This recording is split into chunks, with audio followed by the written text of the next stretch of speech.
Welcome, Leominsterites, to the October episode of Representing Leominster. I am your state representative, Natalie Higgins. We are still coming to you via Zoom, filming in my home office, and looking very much forward to being reunited with our friends at Leominster TV Studios. We cannot wait to check out their new studio.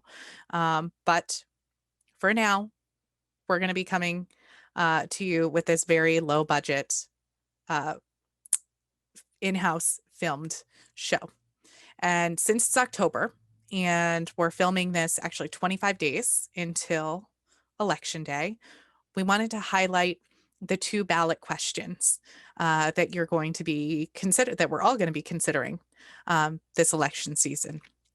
So the first one is about the right to repair, updating the right to repair law. The second one is adopting ranked choice voting in our state elections. In a little bit, we'll be joined by a representative from the Yes on 2 ranked choice voting campaign. For now, since we weren't able to get someone from the Question 1 campaign together, I do have one of their videos that I'm going to play for you and share some more information about this campaign and what the Massachusetts Right to Repair ballot initiative is hoping to accomplish. So let's hope that this technology works. I'm still figuring this out, but hoping to be able to share our screen, share this video, and share another statement. When you have car trouble, you should have a choice on where to fix it. Well, today's cars are very computerized, and car manufacturers are starting to restrict access to your car's mechanical data. That means independent repair shops will lose their ability to diagnose problems and make repairs. So we'll be forced to go to expensive dealerships. That's not fair. New technology shouldn't take away our choice. Vote yes to update the right to repair law. It's your car. It should be your choice where to fix it. So you probably have seen a lot of these commercials on both sides of the issue. And if you remember, we all voted on the right to repair more than a few years back. And so for a lot of folks, it might be a little confusing about why we're taking this up again. But there seems to have been a gap in the law when it comes to electronic data. And so many of our cars, right, a lot of the parts rely on more electronic, less mechanical in nature. So this ballot question is seeking to kind of capture that part as well. And so one of the biggest misconceptions I've heard is around the role that this plays for survivors of domestic violence. And in the red book that you get that explains all of the questions on the ballot, you may have seen in the opposition to question 1 a statement that suggested Jane Doe, the Massachusetts Coalition Against Domestic and Sexual Violence, against sexual assault and domestic violence, had a no on question 1 stance. I do want to take just a minute to read their statement, just to make sure that we're fact checking this and we're getting the right information out there. And so this is from Jane Doe Incorporated, the Massachusetts Coalition Against Sexual Assault and Domestic Violence. And it says, our thoughts on question 1. Ballot question 1 this year concerns access to mechanical data in a vehicle's onboard diagnostics or telematics system and is commonly known as the right to repair law. Last week, we shared with you some initial thoughts on ballot question 1. This week, based on further discussion and information we gathered, we have a lot more to say. We appreciate your questions and your thoughts that have informed our analysis on this issue. This past week, many of you received a voter's guide in the mail. In that guide, JDI is quoted as and portrayed as opposing question 1. We would like to be clear that we were not consulted about our inclusion in this guide. The question of automotive data ownership is not an issue that is deeply tied to JDI's priorities to uplift education, prevention of sexual and domestic violence, race equity, economic justice, human rights. That said, tech safety and attending to the ways that those who cause harm might manipulate and utilize technology to further harm is very much on our minds. When it comes to the collection, retention, and or sharing of any data, what supports survivors most are practices that deeply honor transparency, informed consent, and a range of options that place control over sensitive data in the hands of survivors. When we were first presented with the right to repair issue last year, we turned to our coalition partners in California, CalCasa, for more guidance, given that they had recently navigated a similar initiative in the state. Drawing from their experiences and insight, we wrote testimony in opposition to the right to repair legislation, now the basis of this ballot question. At the time, our analysis of that legislation raised some safety and privacy concerns for victims and survivors of sexual and domestic violence that we did not feel had been adequately addressed by the proponents. JDI raised specific concerns regarding the potential for abuse due to the broadening of avenues to abuse access to data. Since January, our analysis has evolved. The ballot question proposed is distinct from what was initially proposed in California, and it does not appear to pose a heightened risk of breach of personal information as suggested by those who oppose this initiative. While JDI is not taking a public stand on this ballot question, at this time, we do not believe a yes on one vote would uniquely compromise survivor safety in the manner portrayed by the opponents. We do not support the survivor fears or needs as pawns in a debate that is not ultimately about the needs of survivors. As companies and industries make public claims to support survivors and oppose gender-based violence, we are looking for a real commitment and allyship. As technology evolves, questioning safety and confidentiality is legitimate and necessary. The collection, retention, and transfer of data raises concerns of data breach and requires skill and care to ensure survivors and all consumers are clearly informed of their rights and options regarding the control of this data. Anyone holding consumer data needs to be aware of the unintended consequences for people who experience domestic violence, stalking, harassment, and other forms of abuse. Regardless which side ultimately prevails on the ballot in November, we will do what we can to hold those who collect or hold data from consumers accountable to the needs of survivors. So I really wanted to make sure that it was clear that Jane Doe doesn't currently hold the stance in opposition to this legislation. For me, I see question one as a consumer protection issue, making sure that consumers have the choice of who to go to repair their cars. And I hope you will do your research, check out both sides, check out the information that they're putting out, see who's funding either side. And I will be voting yes on question one this year. And we're going to take a little break so I can be joined by the folks from Ranked Choice Voting and the Question 2 campaign, and looking forward to exploring that with you all. Stay tuned. Welcome back, Leominsterites. We're joined with the Yes on 2 campaign, Ranked Choice Voting. Greg Dennis is here to explain a little bit more about Ranked Choice Voting for folks who are not familiar with it. And I am a huge fan of this ballot question, a big supporter of adopting ranked choice voting in Massachusetts. I hope you will be after hearing what Greg has to share. Sure. Yeah, thank you, Natalie. Yeah, so just a little bit about who we are. We're a nonpartisan ballot campaign. We have Democrats, Republicans, Independents, Greens, Libertarians, people from every party and people with no party, all coming together, really uniting around this reform. Because what we share is we all see some, pretty fundamental problems with politics in our country today. I doubt there's anybody watching this who would say we have a healthy and well-functioning political system in the US. Certainly no one who watched the presidential debate last week would think so. The truth is we have a system that promotes division, not consensus. It's a system that lets candidates win without a majority of the vote. And it's a system that shuts out independent voices. And it's one where many of us often feel pressured to vote, not our hopes, but our fears. And the reform in question 2, ranked choice voting, is not going to solve every problem with politics today, but it's one simple, fair, and easy step we can take right now to help make things better. So how does it work? Well, in most elections today, you can only pick one candidate. Under ranked choice voting, you can still choose one today, but you also have the added power to rank backup choices, a second choice, a third choice, and so on, as many or as few as you like. And what that means is if your first choice can't win, your vote counts instantly towards your backup choice instead. And I'm going to go ahead and just share a picture of the ballot here. And you can tell me if you see this thing. Yeah, I've got it. Great. Yeah, so you have, for your first choice, you mark a bubble for your first choice. And then if you have a second choice amongst the remaining candidates, you mark that bubble in the second choice column.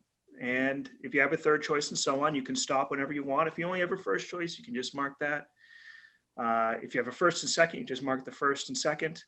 And it's very hard to spoil your ballot because all it takes to cast a valid vote is a valid choice in the first column, just like you would vote in a plurality race today. As long as you vote for one in that first column, your vote counts. It doesn't matter what you do in the other columns. And so that's how it works. That seems pretty easy. Yeah, and what it means is, you can support an underdog candidate without throwing your vote away, because you could vote for some candidate might be considered a long shot as your first choice, but still have a backup choice for a front runner. And it means the candidate that wins, that it always has a majority of support. And that's why question 2 has been endorsed by the leading good government groups in the state, like the League of Women Voters and Common Cause and Mass Vote, and by more than 50 political scientists and scholars from our state's colleges and universities. And it means that new and diverse voices are more likely to run and win. And that's why we have the endorsement of the NAACP, the Boston NAACP, Amplify Latinx, and MIRA. And, it means candidates have an incentive to reach out beyond their base and talk to more voters. And that makes for more civil and issue-oriented campaigns. And we have, endorsements from political leaders like yourself, thank you, and, from Senators Warren and Markey, from Congressman McGovern, former Governors Patrick, and we have endorsements from Republicans as well, like former Republican Governor Weld and former Lieutenant Governor Kerry Healy, and Attorney General Kerry Murphy Healy, and Attorney General Healy, that Healy is also a supporter, as well as Secretary Galvin, who runs our state's elections. Now, who else is using ranked choice voting? Like, where have we seen this working? Yeah, so it's in use today in around 25, 26 states for political elections of various kinds. Sometimes those are like city and county elections, political party elections, but it's used statewide for state and federal races in Maine. It was used in 4 states for the Democratic presidential primaries this year. If you remember the presidential primaries, there were a lot of candidates at the beginning, and then they slowly but surely, a lot of them dropped out. But you had thousands, probably tens of thousands of votes cast for candidates that dropped out. So those votes were wasted immediately for a lot of people. And, in Massachusetts, a lot of people felt like they couldn't vote for their first choice, like that first choice couldn't win. We know we had a lot of, not to pick one candidate, but we had a lot of Elizabeth Warren supporters here that were told you can't vote for her because she doesn't have a shot. But, under ranked choice voting, you can vote for whoever you want first. And then even if they're perceived to not be viable, and then have the more, viable candidate as your second choice or third choice and so on. So you can really stop strategizing. You can just go into the voting booth and vote your conscience and vote your heart. And that's a key strength of the system. And is this feasible? How much is this going to cost us to be able to do this kind of voting? Yeah, well, the good thing is that we're quickly moving. We're going to very soon be at a place in the state where all the voting machines are modern voting machines that support ranked choice voting. All of the voting equipment that's authorized for purchase in the state supports ranked choice. We do have some communities that are on older equipment, but that we have some up here in North County. Yeah. That equipment is very old at this point. It's not particularly secure. It's very difficult to repair because it's not manufactured anymore and will probably be decertified soon. So by the time the ballot initiative goes into effect in 2022, we think the number of voting machines that will number of communities still using discontinued voting machines will have dwindled significantly. So probably only purchase a handful of them. And if we have an extra incentive for the kind of stragglers to get their act together and upgrade the machines already, then we'll probably be better off from a security and usability perspective. So I don't think we'll have to purchase many new machines. There will be, some amount of money invested in voter education just to make people aware that we'll be doing this and what it means and to expect it. But the cost in Maine in 2018, their first run of the system cost them $100,000 in Maine. So, which is a tiny, as you probably know, a tiny fraction of the state budget. So it's not going to cost a lot compared to the value you get out of ensuring that, the elections are won by people with a majority of the vote. And so what about some of the arguments we hear that it's confusing, that people aren't going to be able to know how to do this? Well, fortunately, we have experience now, around the country and around the world. You asked me before where it's used. I forgot to mention that it's been used, for over a century in other countries around the world, like Ireland and Australia. And we know from the data that people like it, they get it, and they don't want to go back to plurality voting when they have it. To mark a ballot correctly, all it takes is marking a valid choice in that first column. And it's ranking things is something very natural we do every day. When I take, my 5-year-old son to get ice cream, and he asks for some obscure flavor that they rarely have, like Green Monster ice cream, and it's not there. What does he do? Does he go home without ice cream?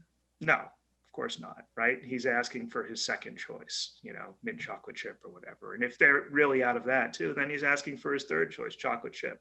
So the idea of having a backup choice and maybe a backup choice is something we do. And, getting ice cream, going shopping, just things in everyday life. It's a very simple concept to understand. Yeah, I love that you shared that story, because we actually, a big festival that we have here in Leominster that we can't have right now with coronavirus is the Johnny Appleseed Festival. And we always have a voting booth for the kiddos. It's supposed to be fall themed. Our fall theme is elections. And we tried out ranked choice voting last fall. And with the littlest kids, it was so easy for them to figure it out. And they were showing their parents just how easy it was to rank your votes. And we were doing things like your favorite color, the best season, the best sports team. But right, like once we walked them through one, like they were ranking their votes all the way down. Absolutely. I mean, we used to do, we've done a lot of talks around the state. When we did them in person, we would used to have mock elections where we'd give people ballots. And we would hand out the ballots at the beginning before we'd even told them what ranked choice voting is or how it works or anything about it. And we just hand them the ballot and say, here's some, food. They'd sample some pies or some beer or something and vote on the food they were eating at the event.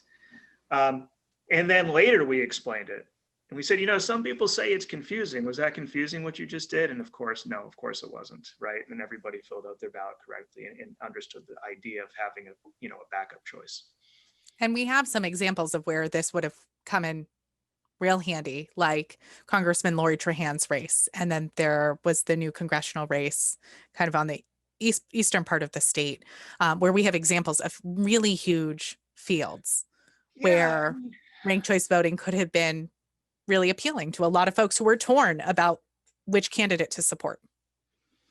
Yeah, I mean, that race last month, the race to replace Joe Kennedy's seat that he vacated is an excellent example. And people are talking about ranked choice voting in that race. But that is not the first time this has happened. We're just doing a better job at connecting the dots to ranked choice than we have in elections in the past. So first of all, you have 9 candidates in that race. So when you go into the voting booth, you can only choose one. So you got to figure out, okay, this is the one I like the best, but do they really have a shot at winning in this field, and who's viable, and how, there's a lot of strategic hand wringing over how you spend that one choice.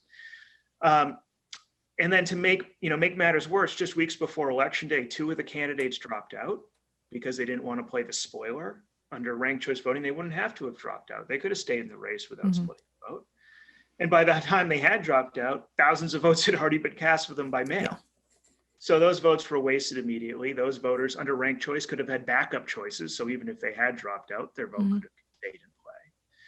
And then the winner, ultimately won with 22% of the vote. And that's not to say he's, illegitimate in any way, or that he wouldn't have won under ranked choice. There's, some opinions that differ on that. But, we need to know for sure. The fact that we don't know is the problem. Like, we need to know that the people we're electing have the support of the majority of the voters. And to be clear, like a lot of the races that we see where it's just two candidates, ranked choice voting isn't going to come into play. It's when you have three or more candidates and no one clears 50% of the vote. Yeah, when you have two candidates, somebody is, going to clear 50% because you only have two. So, yes, it only comes into play when you have three or more candidates. And what we know, we've run the numbers on this. We've looked back over 20 years of data. And whenever you have three or more candidates, about 40% of those elections, a little bit more than 40%, are won by somebody that did not win a majority in that race. And so we can fix that. Mm-hmm. That's fantastic. Now, is there any really vocal opposition to this? Because for me, it made a lot of sense. There's not a downside. You're just giving people more choice. If they only have one candidate that they support, they get to support that one candidate. But if they have a couple that they like, they get to rank them in the order that they like them. Who is opposed to this?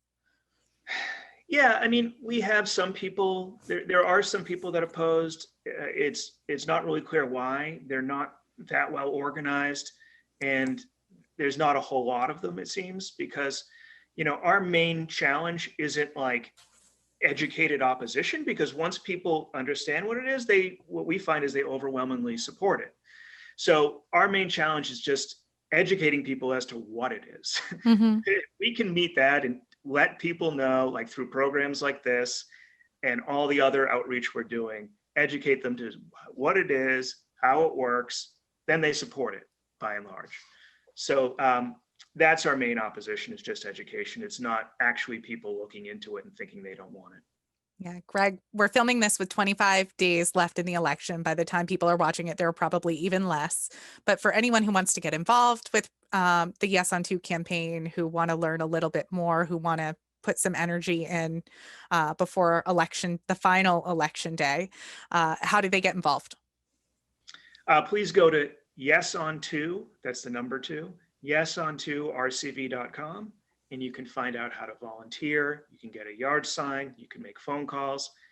We'll always take your money, and yeah, so tell your friends too. And a lot of places around the state, the question appears on the opposite side of the ballot. So make sure you turn your ballot over and look on the other side. It may not be the only thing on the other side as well.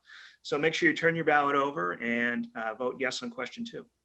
Awesome. Any last minute things you want to part on our audience? That's it, really. Okay. See, it's not that complicated. It's really simple. 15 minutes. We're good. We're all ranked choice voting experts. For anyone who wants to get involved with the campaign, feel free to check in with them, learn more about this. And it's already happening in a lot of cities and towns, right? In Massachusetts, like they've been using it locally.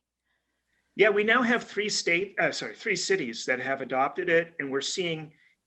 Just to be clear, the ballot question does not affect city elections. It only affects state and federal elections, and it doesn't apply to the presidential.